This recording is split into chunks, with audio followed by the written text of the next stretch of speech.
नमस्कार दोस्तों, स्वागत है आप सभी का हमारे चैनल समीर सिंह गार्डन में। और जैसे कि हम हरियाली की बातें करते हैं, हरियाली का सीज़न अब शुरू हो चुका है। वैसे तो सारा साल हमें हरियाली चाहिए, लेकिन सर्दियों का मौसम ऐसा होता है, हरियाली के साथ साथ हमारे बागीचे में, हमारे घर पे, हमारे पार्कों में जो है वो रौनक, रंग बिरंगे फूलों का आना हो जाता है दोस्तों।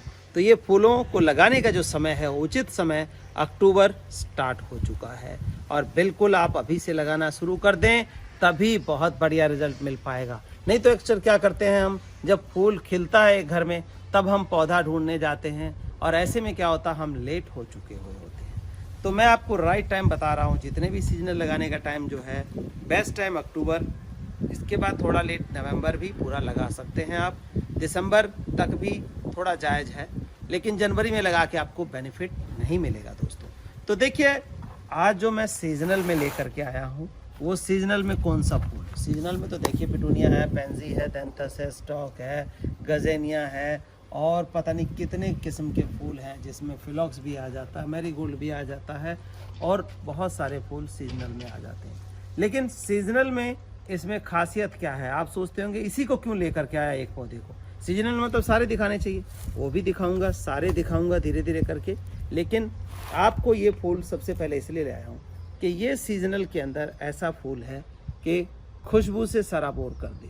मतलब खुशबू ये है कि आपके बालकनी में रखा है, आपके घर में रखा है, पूरे घर को महकाने की क्षमता होती है इसके अंदर। इस फूल के अंदर पूरे घर को महकाने की, खुशबू देने की क्षमता होती है। तो दोस्तों, वैसे तो परमानेंट में चंपा, चमेली, जूही, जैस्मीन ये सब लगा लेते हैं, लेकिन ये क्या है, ये सीजनल में है। सीजनल में खुशबू देने वाला अगर कोई पौधा है तो ये है स्टॉक। स्टॉक को लगा लें, नाम दोबारा सुन लें, स्टॉक। स्टॉक को अभी लगा लें। स्टॉक जो है दो किस्म के आता है, एक तो आता है मल्टीपल ब्रांचेस, और एक होती है स्टिक वाली, यानी कि लंबी। जैसे आपने ग्लाइडोलस देखा है, उसी इतनी लंबी स्टिक चलती है और फूल खिलते रहते हैं उसके बीच में। तो दो किस्म का है, इसमें मल्टीपल ब्रांचेस आएंगे। जो ये मैं आपको दिखा रहा हूँ, इसके अंदर मल्टीपल ब्रांचेस मिलेंगे आपको, और फूलों से पूरा भर जाएगा। तो ये स्टॉक को लगाने का तरीका देख लें कि कैसे लगाना है, क्या फर्टिलाइज़र देना है, ताकि आप इसकी खुशबू का आनंद उठा सकें। यानी कि रूम फ्रेशनर या सेंट की ज़रूरत नहीं रहेगी आपको, सिर्फ और सिर्फ यही जो है खुशबू से सराबोर कर देगा आपको। तो आइए जानते हैं इसकी सॉइल और प्लस लगाना। इसके बाद फर्टिलाइज़र क्या डालना है। फर्टिलाइज़र तो मेन कॉज है, नहीं तो एक ही ब्रांच ऐसी चलेगी, और फर्टिलाइज़र डाल के एक ही पौधे में से हम बाय पिंचिंग 5 से 7, 10 ब्रांच तक हम ले सकते हैं, यानी कि 10 स्टिक बन सकती है। तो आइए जानते हैं मिट्टी के बारे में। तो दोस्तों, ये मिट्टी जो बनानी है, मिट्टी थोड़ी वेल ड्रेन होनी चाहिए। स्टॉक जो पौधा है बहुत ही अच्छा पौधा है, लेकिन बहुत ज़्यादा पानी नहीं मांगता। ये भी सर्दी में तो पानी वैसे कम चाहिए होता है, लेकिन इसके अंदर ज़्यादा पानी होगा तो इसके रूट रॉटन की समस्या आ सकती है। तो इसके लिए हमने एक गार्डन सॉइल लेकर के, और उसके अंदर हमने क्या डाला है, गार्डन सॉइल के अंदर देखिए, सबसे पहला कंटेंट आपको इसमें नज़र आ रहा होगा, वो है राइस हस्क। अब राइस हस्क की क्यों डाला, जैसे कि मैंने बताया पानी ज़्यादा नुकसान करता है इसको, तो वेल ड्रेन होना चाहिए।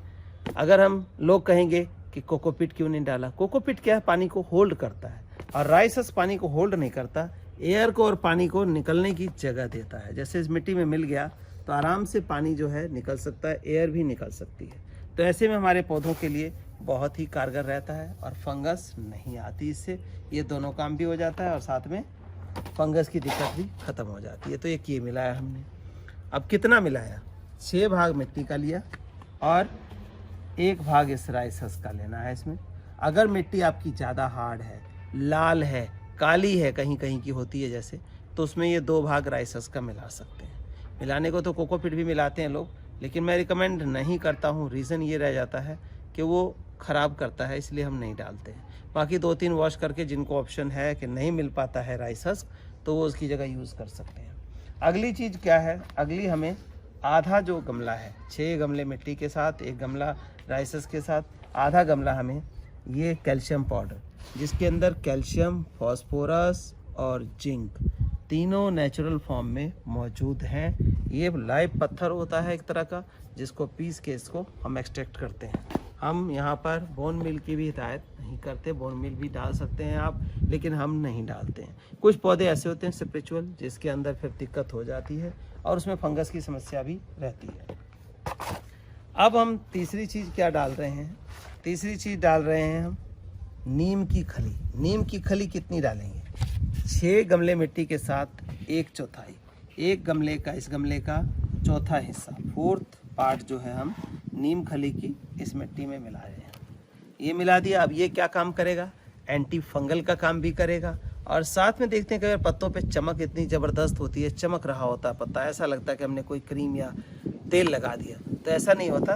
इस नीम ऑयल के अंदर कुछ नीम खल के अंदर कुछ नीम ऑयल के कंटेंट्स होते हैं, क्योंकि निकाल तो लिया लेकिन जब ये घुलता है पानी में तो ये पौधे उसको ले करके, और जैसे हम क्रीम या तेल फेस पर हाथ में लगाते हैं, सर्दियां जैसे आ रही हैं तो आप देखते हैं कि बॉडी लोशन इसका इस्तेमाल करते हैं मॉइस्चर बनाए रखने के लिए, तो ये भी मॉइस्चर या चमक बनाए रखने के लिए काम करता है। तो ये 3 चीज़ें हो गई। अब चौथी चीज़ क्या डालनी है हमारी? ये देखिए हमारी लीफ कंपोज है, जो कि आपको कुछ सूखी नज़र आ रही होगी क्योंकि ये खुला हुआ है तो इसलिए सूखी नज़र आ रही है। वैसे इसको रहना चाहिए मॉइस्चर में, तो हम ज़रा ये काम हो जाएगा तो इसके बाद मॉइस्चर के लिए हम पानी डाल के छोड़ दिया करते हैं।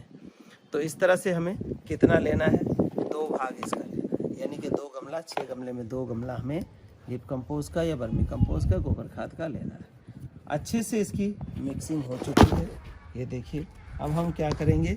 इन गमलों के अंदर भर के इस पौधे की ओर लगाने का प्रोसेस करते हैं दोस्तों। ये देखिए, ये मिट्टी लिया।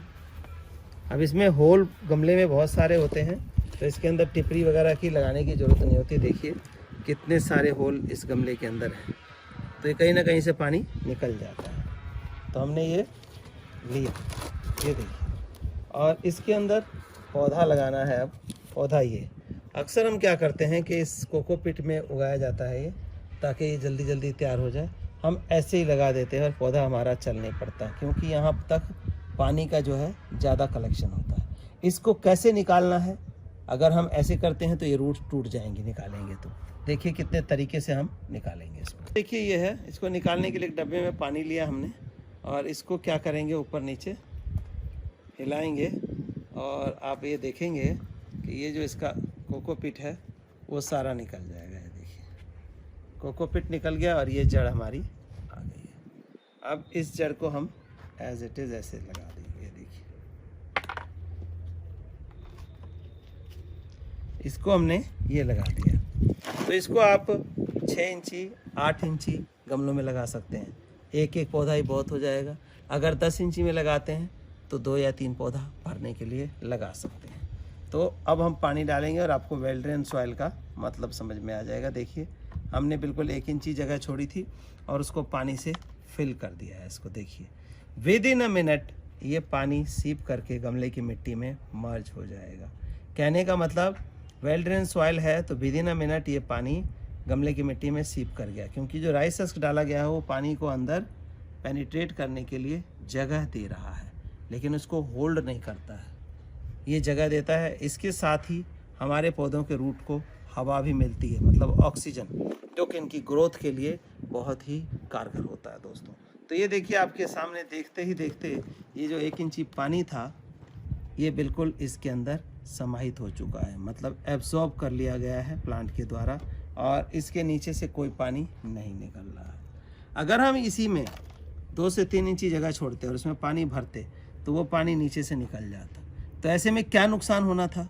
ये हमारा खुशबूदार पौधा जो है ग्रोथ नहीं पकड़ता। अक्सर ऐसा ही होता है, अक्सर आप लोगों के पास गलती ऐसी हो जाती है कि इसको कहते हैं कि पानी नीचे से निकलना चाहिए। जो न्यूट्रिशन हमने इसमें डाला वो घुल के नीचे से निकल जाए, पौधे को तो कुछ मिला ही नहीं, तो पौधा ग्रो कैसे करेगा, कैसे उसकी हेल्थ बढ़ेगी? तो ये बहुत सारे क्वेश्चन हमारे पास आते हैं, उसी को बेस बना के मैं आपकी वीडियो बनाता हूँ ताकि सभी लोगों का सॉल्यूशन जो है एक ही वीडियो में हो जाए। तो अगर आप नए हैं तो हमारे चैनल को सब्सक्राइब कर लें, समीर सिंह गार्डन, और अगर सब्सक्राइब किया हुआ है तो शेयर करिए ताकि बाकी लोग भी इस सीजनल खूबसूरत और खुशबूदार फूल को अपने घर में लगा सके दोस्तों।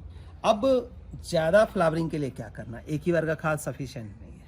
इसमें क्या करना है, जब 15 से 20 दिन हो जाए तो ये देखिए हमारा होता है flower food. Flower food seasonal flower food है। ये देखिए सीजनल फ्लावर फूड। इस सीजनल फ्लावर फूड की 1 से 2 मुट्ठी इसके चारों साइड खोद के डाल देनी है और आप ये देखेंगे डालने के 15 दिन के अंदर इसकी जो ग्रोथ है दुगनी तिगुनी हो जाएगी। लेकिन हर 15 दिन में नहीं डालना है आपने, ये 1 से 1.5 महीने में डालना है इसको, ताकि आपके पौधों में ज़्यादा खाद की मात्रा भी ना हो और ये फुल फ्लैश आपको फ्लावरिंग कर जाएगा।